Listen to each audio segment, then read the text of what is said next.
Hello everyone, welcome back to my channel. So this is Tanvir and today I'm going to share with you how to solve any WordPress plugin error from your website.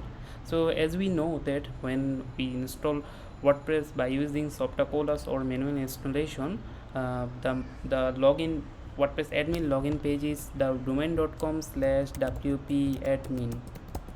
By the way, this WP admin is this URL is not recommended for security purpose because everyone knows that the WordPress website admin login URL is WP admin. So for security, we always change this WP admin with something else by using plugin or custom coding.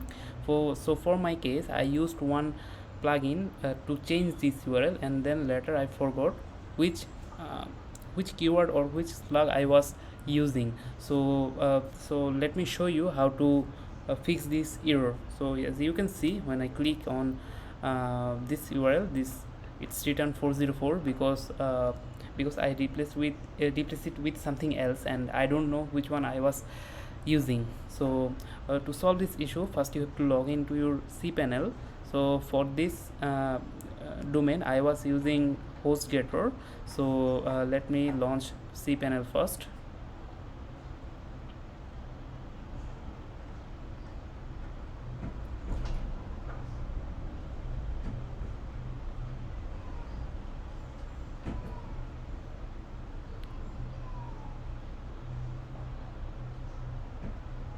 Alright, from here navigate to file manager,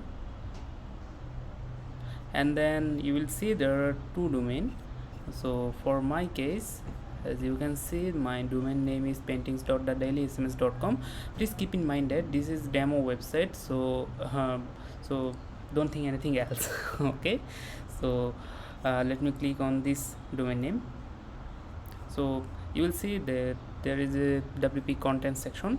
So click here, and in this folder there are many things such as plugins. All plugins stored here, all themes you are using stored here in this section, and all images, videos or JPEG you are uploading, it's stored here. So let me click on the plugin section, and as I know that I use this plugin WPS hide login to change my slug to something else. So to solve this error I have to delete this plugin. Alright, and this problem should be solved. So let me try again. So let me try again with default one, WP admin, and boom, it's working again. So what I did is I removed this plugin, and the all settings from the plugin is removed. So I get back my WP admin access. Alright, so by following these steps you can fix any WordPress plugin issues. All you have to do is just delete all of them, all plugin you are using. Alright, so the website will be back to normal, and then you can reinstall them one by one. So this is the video. I hope you like this video, and if you think this video find you useful, please subscribe my channel. I will upload many videos in future. So thanks for watching. Until then.